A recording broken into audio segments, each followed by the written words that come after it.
Syracuse comes into their final game of the season, 5-6, and they're still looking for that 6th win to clinch bowl eligibility. They're the most complete team, and especially in the ACC, that it was so tough this year with Louisville and Georgia Tech and Virginia Tech, and the list continues. And for Syracuse, well, they've already beat this team 3 times earlier this year, and for the Legends, they're still trying to figure out one more person to play. They came in with just 4 players on their roster. Physical activity isn't the only key to losing weight. It's also about what you put inside your body. And you mentioned the national championship, being a runner-up last season.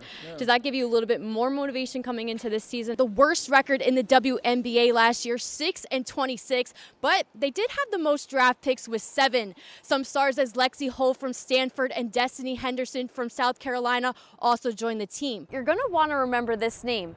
Deuce Chestnut, the second-year freshman. He had an interception right here. Chris, you had 20 points in the first half. What do you think worked so well for you offensively? Justin Moss was diagnosed with a rare heart disease 10 years ago, and there was a doubt that he would never play again, but he found a way to overcome the odds. Justin, let's go, Justin. Let's go, Justin.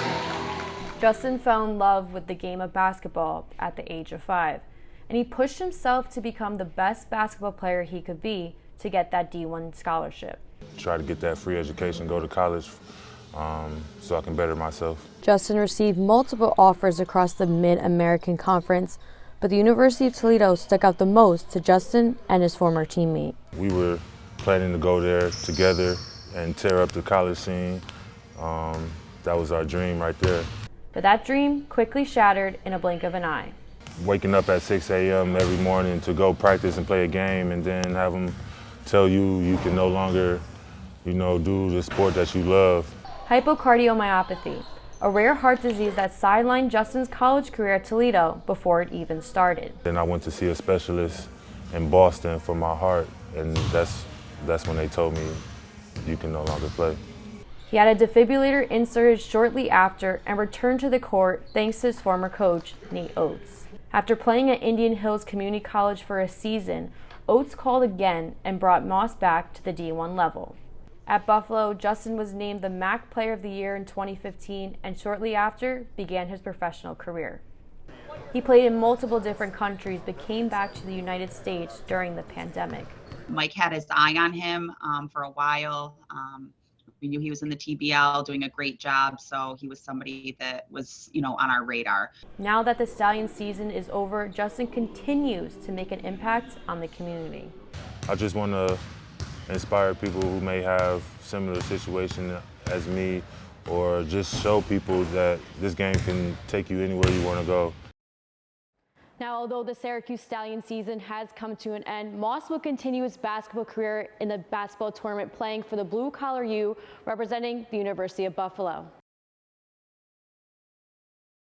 And Richard Samuels from Wallkill. Track and field. It's the sport he's been doing since he was 12. I went in there, and for whatever reason, running just wasn't hard, it didn't hurt. I ended up immediately being the best guy on the team. And 10 years later, he's still competing at a high level. An All-American, a New York State silver medalist, and a 5-time All-Atlantic Regional Team selection are just to name a few. A lot of people don't really enjoy it, but to me it felt like it was one of the things that I was just really good at. But track wasn't just something he was good at.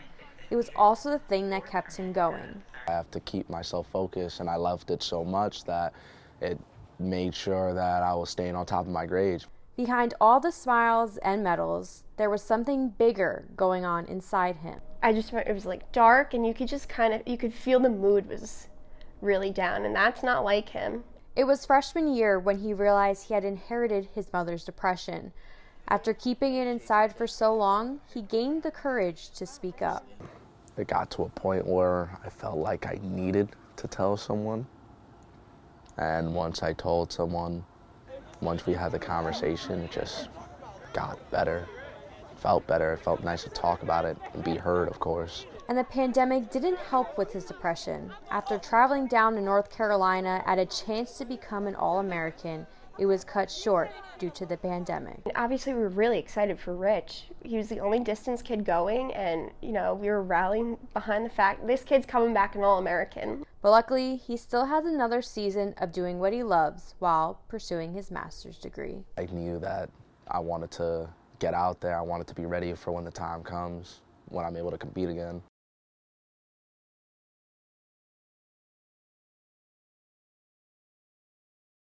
Well, football's back, but just for a little while as fans pack the stands of the Carrier Dome for the first spring football game since 2019.